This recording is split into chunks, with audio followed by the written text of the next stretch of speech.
So just recently I put out a video talking about how I worried that my reading habits had become toxic in terms of external influence. I was worried that I was creating competition online and making people feel bad for not reading as much, etc. And I also had concerns, perhaps more importantly, that my reading habits were getting in the way of my personal life, my family life. And so I put out that video, and I gotta say I got amazing responses to it. 99% of the comments were absolutely so kind, and I really appreciate you all. But even though most of you said to keep doing what I was doing, I decided to undertake a week-long project where for 7 days I would stop reading. Now for context, it has been at least 10 years since I have done this in terms of spending even a single day without opening a page of a book. And so I was nervous and excited to do this, but I thought it would be a really good way to basically detox or take a break and just make sure that it wasn't actually an addiction, something that I could walk away from. And I thought it would be a good experiment just to try out because I enjoy watching these kind of challenges online, so I decided to do one myself. And so here is my video results. I'm going to be sharing them with you today, and spoiler alert, if you want to know the results up front, it didn't go well, I kind of failed. Let's talk about it. So it's the day before the first day of the challenge, and like any person who is going on a diet, I am doing the last feast. And so I'm panic reading as much as possible, which is maybe the opposite of what I should be doing, but I just want to get myself completely sick of reading before tomorrow comes. And so I actually have a big chunk of books here. I'm trying to finish up the Witcher series. I want to get back into the Dandelion Dynasty. I'm rereading book 3 of the Night Angel trilogy before I go on and read the new book. And I'm just planning on reading as much as I possibly can tonight. And in terms of how I'm feeling about the challenge, I'll be honest, I'm really apprehensive. Don't get me wrong, I know that I could just stop this, I could just never do the challenge and no one would be the wiser. But I want to challenge myself, I want to try this out and see how it goes. But I'm still pretty apprehensive. I have been reading pretty much every day as far as I can remember for the last 10 years. And so I don't know what I'm going to do with myself. And just going and doing something different, putting myself out of routine makes me really nervous. I am someone who likes my habits. I like my routines and the way I do things every day. So it's gonna be interesting and hopefully you come along with me. But yeah, it's gonna be a long week. I keep telling myself that maybe I should shorten this challenge. Maybe I should just do like 24 hours or 48 hours. But I think I need to give it more time. Otherwise I won't have an honest reaction to actually get to see what happens when I put aside reading and try to find something else to do. I'll keep you posted, of course. So confession time. It's the start of day 1 and I've already messed up. So bear with me. 45 minutes after midnight, my son wakes up. He has a blazing fever. And even though I gave him Tylenol, it took hours before I could properly get his temperature down. So yes, I went to my place I go when I'm anxious. And so while he was snoozing, I put on an audiobook and finished up an audiobook I didn't get to finish the night before. So I felt really bad about it. I thought about not telling anyone, but well, there would go my integrity online. And more so, I just thought about scrapping the whole project. Again, at the time of recording this, no one besides my friends and patrons know that I'm attempting to do this. So I almost just pulled the plug and thought, well, that was it, I tried. But I woke up in the morning and my husband was like, so are you doing this? And I decided I'm still gonna give this a try. So I haven't read since then and I'm going to stick it out. I'm going to try to do all 7 days.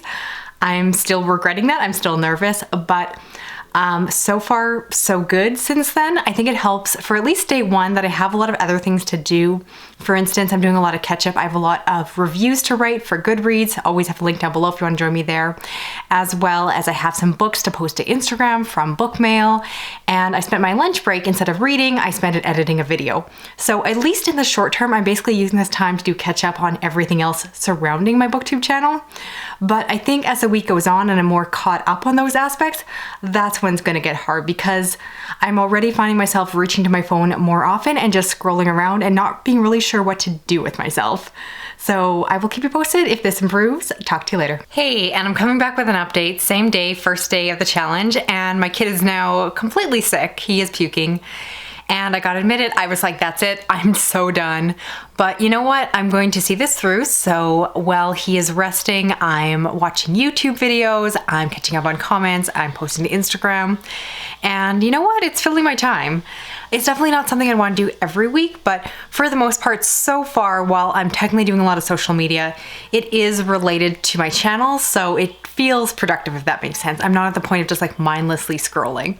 But yeah, when my kid's sick, all I want to do is read when I'm not taking care of him, like when he's asleep and resting, because I want to be by him and I want to be quiet and I don't know what else to do. So definitely not having my go-to activity during these periods of time is really strange, because for years of being sick, if he's sick, I pick up a book. I read alongside him while he sleeps. And yeah, I was like, I can't do this challenge. This challenge is cursed. I am not meant to do this challenge. But I don't think that there is a greater power telling me not to do this. So I'm gonna push through and do this, and I'll keep you posted how day 2 goes. So I'm coming back here to let you know how day 2 was. Let's start there. And it was actually a really positive day. So instead of reading, I took advantage and I just did other things. So instead of audiobooks, I listened to music. Instead of reading, I took advantage and I played Mass Effect. I'm replaying through the Legends version. I'm also learning French on my phone, using the Duolingo app, obviously not sponsored, and enjoying it. And then there's also just moments in the day where I'm just really finding a little bit easier to put away my phone and just be really present and just make sure that I'm enjoying what I'm doing and just kind of trying different things and just not having reading be the default. So I was feeling really positive about this project. And then day 3 happened, which is today. And my son is homesick. I'm off work because he's sick. I am caught up on everything productive I have to do in terms of responding to comments, editing videos, and just kind of, again, I've gone through and done my Duolingo French app project for the day. And I just have hours to spend doing not a lot next to my son while he watches cartoons and rests and sleep. And so don't get me wrong, when he's awake and interested, I'm playing with him. But I have hours to spend, and so I have 2 options. I can scroll on my phone mindlessly, or I can read. So I'm going to cheat. I'm not even gonna cheat, I'm done. I'm gonna go read. I'm not gonna apologize for it. It's where I'm at. I do not like to waste my time, and I will be really frustrated if for the sake of this project, I waste valuable hours of reading and enjoying myself in these stressful periods. So I don't know, I'm gonna have to rethink this project. I'll come back when I have some answers for you all. So yes, I pretty much bailed on day 3. So I fully admit that I was very tempted to just trash this footage, throw it in the garbage bin, and move on and pretend I never did that. But I decided to actually still make it a video, talk about this, because for a few things, I think it's interesting the fact that I did fail the challenge. And even in the short time that I did that, I actually did come up with some interesting results. So what I decided to do was, instead of doing a no reading week, instead I decided to do a low reading week. And that ended up being the best middle solution. And so what I mean by that is that I did allow myself to read, but I really scaled back. I didn't give myself a set number of pages or a set limit on audiobook time, but more so I set myself up so that reading would be the last thing I would do before mindless scrolling on social media. So with those new parameters, the idea was that if anyone wanted to spend time with me, whether it be my son, my husband, a friend, I would always say yes to them first. And then if there was an opportunity to do something else, say, again, doing a video game or some other activity that sounded good, I would be fully free to choose that first. And then again, reading would be something I would do in a situation where I would otherwise just be scrolling Instagram or staring at the wall or doing something that wasn't productive. And a lot of this really comes from my background being someone who has done a lot of reading into productivity. I fully believe in the idea that we all have the same hours in a day. Yes, certain people have more obligations than others, especially in different times or seasons of their life. But for the most part, we do make time for the things that are important to us. And so I really do believe that if I'm not making time for something, it's not necessarily because I'm too busy, but simply I'm not prioritizing it. And that has always been the case when I look back, because if I don't really value exercising, if I don't really value doing a certain activity, I just find something else to do. I make myself busy. And when I love something like reading, I make time for it. And so with this new mindset, I've got to be honest, I thrived for the rest of this week. I really enjoyed it. So I want to talk about my results, what worked, what didn't, and how it affected the different areas of my life, if that's something that you want to do too, and I'll try to draw some conclusions at the end. So first, let's talk about social media, and that was the biggest thing thing, I think it would have been really easy for me to make this video online and then come back to say that if you stop reading, you're just going to fill your time with social media, specifically just mindless social media, not interactions and, setting up a date or a friend date on Facebook, but just simply looking at Instagram, passively consuming content without actually having any human interactions. And so I was very mindful when I started this project, when it was first a no read week and then also switched to a low read week, that I would make sure that I wasn't just going straight to the social media. Instead, I wanted to be very intentional with my time. And for the most part, that worked out pretty well. So again, the first things I did when I stopped reading was focusing on my other hobbies. So going through booktube, catching up on comments online, working on videos and editing. I actually had more time than usual to work on videos, so I got a little bit more creative this time and actually have ended up putting out some extra videos, which I'm excited about. And on top of that, it allowed me to just spend a bit more time planning and thinking out my hobbies, and then also expanding to other hobbies. So based off of that, I'm happy to say that as I mentioned in my video, I am now working towards learning French very slowly on the Duolingo app. I know I'm not going to become fluent just by simply using the app, but even if I have a base level of understanding so I can recognize some words and hopefully be a little bit more fluent when we get to go back to Montreal one day, that would be amazing. And then also it revived my love for video games. I come from a video game family. My husband loves them and it's often a way that we spend time together. But since having my son, I'll be honest, I've completely stopped playing video games on my own. I just told myself that either I was going to read or play video games, but I couldn't do both. And during this week, I took the opportunity to go back and start playing through Mass Effect again. And I love that game. I obviously love reading, but Mass Effect is such a good story that it feels like watching a TV show, a really good TV show. It feels like experiencing a book in visual form, and it's so immersive. So I'm really glad that I let myself or pushed myself into a situation where I kind of had to fill my time other ways, because I really forgot how much I love video games. And again, I will not criticize or shame anyone for spending time playing video games over reading, because it's such a good experience. It's so much fun, and I kind of forgot, if I'm honest. Next, let's talk about the category of relationships and how slowing down my reading affected them. And I'll be honest, it was a positive thing, but mostly it made me aware of what really is the problem. So when I'm talking relationships, I mean with me and my husband, as well as my child, and then also with friends. And specifically, I realized that it's not reading, it's my phone.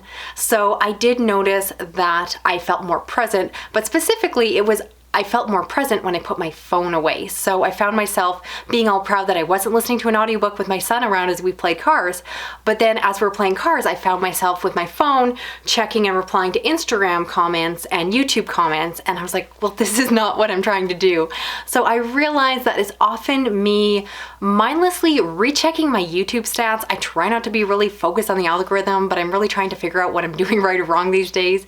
But checking my Instagram and YouTube accounts multiple times a day is not necessary, and especially not when I'm with my son. Same thing with my husband. I found that often my husband and I will watch a show together, or I'll hang out with him while he's playing a video game. And in the past, I've just always had my phone on. I'm always doing comments on YouTube during those times. I might have to actually cut back a little bit on how much I respond to comments, so bear with me. I'm going to try to find a good balance there. But oh my goodness, you guys always leave such thoughtful comments that I want to reply. But I do have to really make sure that I'm keeping that time with my phone under control, because that more than the reading was actually the culprit. And same thing with friends. We would have our friends over for a movie night or to play Dungeons and Dragons maybe once a week. And I realized that even when I was with some of my best friends, I still would have my phone out mindlessly scrolling and checking Goodreads when I have my friends in front of me. So this was really the check of me realizing not so much my reading, but more so an issue with my phone addiction. So it ended up being kind of a different project that I didn't entirely realize I was dealing with. And that again leads to another category, and that is simply the fact that with this project, I ended up catching up on some other aspects of my life, getting caught up on different projects, exploring different hobbies, and focusing on relationships. However, once those parts were done, when I did have alone time, I still found myself trying to find ways to fill the time that wasn't reading. And that's really what pushed me from moving to a no reading week to a low reading week. Because when I didn't have anything to read, I admit that although I tried not to, I still end up scrolling a lot more social media than I normally do. I also ended up watching and consuming a lot of book content, which I find is interesting, because I know for those of you, say, who go on diets, it's really common if you're hungry and wanting to eat the whole cake to go and watch the Food Network and food blogs and things like that. And I was doing the same thing with book content. I wanted to read, so instead I was just watching booktube and watching other people read and planning out my next read as soon as the diet on reading was done. And I thought it was really telling that I think that a lot of my book related consumption goes a lot higher and goes up as I read less, which I don't want to mention to any of you because then you'll stop watching my booktube channel so that you read more. But it is an interesting correlation that really surprised me. And also I noticed that when I'm reading less, I'm also online shopping more, which is not ideal for someone who is always trying to save money and stay on a budget. And not just shopping for books, but just in general, I was on clothing sites, I was looking at deals for things for my son and a new booster seat and all of this. And really when it came down to it, did he need clothing? Yes, but really I was looking for something to do, and that's when I realized that I just was kind of taking this project in the wrong direction and I didn't feel like it was really serving me well. And finally, let's talk a bit more about how this personally affected me in terms of my emotional state and so forth. One thing I really struggle with is because my son ended up being sick over the days that I tried to do this, is that, as I mentioned before, I do turn to reading in times of anxiety, and I don't think that's technically a toxic thing or a bad thing to do. I just find reading to be very comforting. I've told this before on my channel, but the day I went into labor 3 months before I was supposed to, I read while I was in labor until the pain got too much. And that's because I needed to escape into another world. I needed a little mental break. And compared to a lot of the other addictions that are out there, I did find it to be one of the more healthier ones to get into. And so when I was worried about my son, when I was watching over him, when he had a fever, I did want that comfort, and I do find that without it, again, I don't get that same comfort from scrolling Instagram and YouTube. And the other thing that really affected me was the fact that I've gotten the habit of roughly for 15 minutes before bed, listening to an audiobook with a sleep timer. So I have my eyes closed, I'm completely focused on the book, and roughly it shuts off around 15 minutes, and then 5 minutes later I'm asleep. Without that routine, I really struggled to get to sleep. And instead, what I end up doing is looking at my phone, watching YouTube videos. And I know for any of you that have studied anything about sleep, having a bright screen in your face right before bed is not ideal. And so I definitely noticed that not having that transition time served me poorly, and it just wasn't really as positive.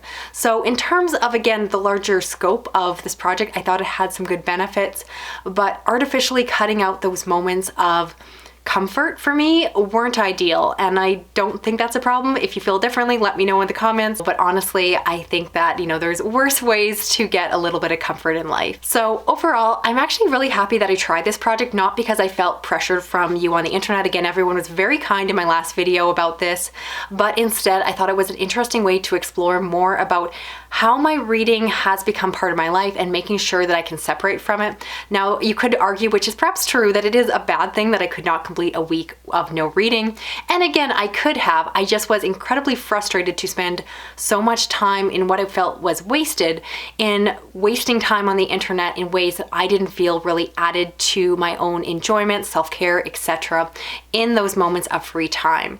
And so instead, I'm really happy that I switched over to a slow or low reading week. And for me, while I'm not going to continue this technically in terms of a strict rule, I'm still going to use the same guidelines to direct my reading going forward. So again, I'm going to allow myself to read in the empty spaces when I'm alone, when I'm looking for comfort, when I am not needed in some other capacity.